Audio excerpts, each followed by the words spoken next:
کہ سوات میں قرآن پاک کی مبینہ بے حرمتی کا واقعہ پیش آیا۔ سوات میں ایک ٹورسٹ کو زندہ جلا دیا گیا ہے۔ جب ایک ملک میں جنگل کا قانون رائج ہو جائے تو اس کے بعد کسی کو بھی اٹھا کے کسی بھی جگہ پہ کسی بھی بات کے اوپر لنچ کرنا، زندہ جلانا، برہنہ کر کے سڑکوں پہ پھرانا، لاش لٹکا دینا۔ کہ اس طرح کے واقعات پاکستان میں ہمیشہ سے ہوتے آئے کہ بلاسفیمی کے نام پر کسی کی جان لے لی گئی۔ ہم نے سری لنکن سٹیزن کا واقعہ بھی دیکھا، اور ابھی سوات میں جس طرح سے زندہ جلا دیا گیا ایک آدمی کو۔ ہجوم نے تھانے پہنچ کر ملزمان کو پولیس حراست سے نکال کر جلا ڈالا۔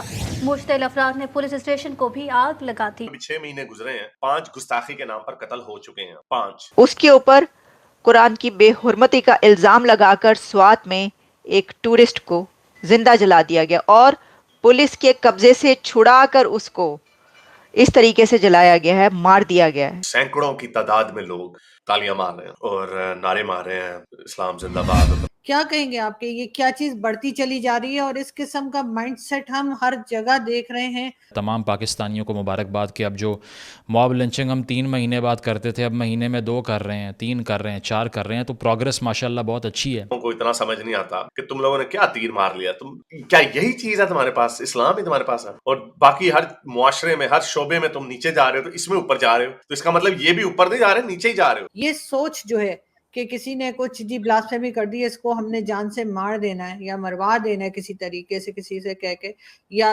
پھیلا کے وہ باتیں جو ہے لوگوں کو پیچھے لگا دینا ہے، اس سے ہم کیسے نکلیں گے؟ تو یہ جو ایک وائرس ہے، کورونا وائرس، یہ باہر کی دنیا میں نہیں پھیلنے دینا چاہیے، اور ہر بندے کی یہ ریسپانسبلٹی ہے کہ ان لوگوں کو جتنا ملے ایکسپوز کرو، اس پورے نظریے کو ایکسپوز کرو، دکھاؤ۔ اور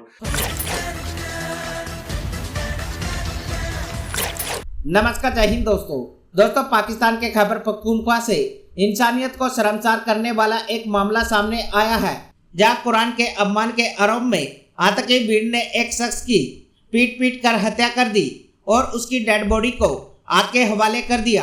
اس سے پہلے قریب 20 لوگوں نے ایک شخص کو قرآن کے اپمان کے آروپ میں پکڑ لیا تھا، جس کے بعد پولیس نے دخل دے کر اس شخص کو لوگوں سے چھڑا کر اپنے حراست میں لے لیا تھا۔ غصہائے لوگوں نے مسجد سے اعلان کروا کر بھیڑ کو اکٹھا کیا۔ تھوڑی ہی دیر میں بھیڑ نے پولیس اسٹیشن کو گھیر لیا اور پولیس اسٹیشن پر حملہ کرتے ہوئے شخص کی پولیس حراست سے کھینچ کر پیٹ کر مار ڈالا اور بعد میں اس کو آگ کے حوالے کر دیا۔ سوات کے ضلع پولیس ادھیکاری جہادی اللہ نے بتایا کہ مرنے والا شخص سیالکوٹ کا رہنے والا ہے، جس کے چلتے پاکستان کی ایک بار پھر پوری دنیا میں تھو ہو رہی ہے۔ تو آئیے دوستو اسی پر آگے پاکستانی میڈیا کا ری ایکشن دیکھتے ہیں۔ تمام پاکستانیوں کو مبارکباد کہ اب جو موب لنچنگ ہم 3 مہینے بعد کرتے تھے، اب مہینے میں 2 کر رہے ہیں، 3 کر رہے ہیں، 4 کر رہے ہیں، تو پروگرس ماشاءاللہ بہت اچھی ہے۔ اس کی وجہ ہے کہ آگے بڑھنا چاہیے، دنیا کے بہت سے ترقی پذیر ممالک آگے بڑھ رہے ہیں، ترقی کر رہے ہیں، اور بڑی بڑی ڈسکوریز ہو رہی ہیں۔ کوئی اسپیس پروگرام لانچ کر رہا ہے، کوئی اے آئی میں بہت زیادہ پروگرس کر رہا ہے، کوئی سافٹ ویئر بہت زیادہ بیچ رہا ہے، کوئی ریسرچ بہت کر رہا ہے۔ تو پاکستان کیوں پیچھے رہے؟ ہم بھی کافی آگے جا رہے ہیں، لیکن جس چیز میں آگے جا رہے ہیں وہ تھوڑی مختلف ہے، اس کا نام ہے موب لنچنگ۔ اگر آپ یہ سمجھتے ہیں کہ کرکٹ ہماری نیشنل سپورٹ ہے تو ایسا نہیں ہے، ہاکی بھی نہیں ہے۔ Mob lynching is the national support of Pakistan now, because it is being done so passionately, like twice or thrice in a month, کہ it is very evident that everybody wants to play this bloody sport، اور ہر کسی کو اسی میں indulge کرنا ہے، اور بہت پیشنیٹ بھی ہیں لوگ۔ اب جو ریسنٹ ہم نے یہ گیم کھیلی ہے، جو اگلا میچ ہمارا ہوا ہے، کیونکہ اس مہینے 2 میچ تقریباً ہم پہلے کھیل چکے ہیں، تیسرا میچ یہ ہوا ہے سوات کے اندر۔ مدین کا علاقہ ہے سوات میں، ٹورسٹ اسپاٹ ہے۔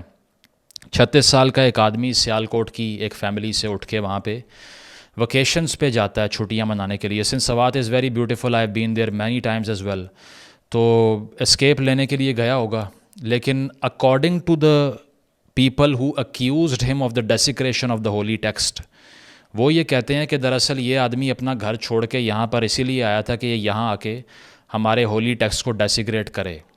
تو ہوتا اس طرح سے ہے کہ وہ مدین کے ایک ہوٹل میں ٹھہرتا ہے، اور وہاں سے نکل کے وہ مارکیٹ میں جاتا ہے، تو کچھ دکاندار یہ دیکھتے ہیں، according to reports, because this is a developing story, کچھ دکاندار یہ دیکھتے ہیں کہ کچھ عربک ٹیکسٹ لکھا ہوا ہے کچھ پیجز کے اوپر جو اس نے ڈیسیکریٹ کیے ہیں، ان کو ڈیمیج کی ہے۔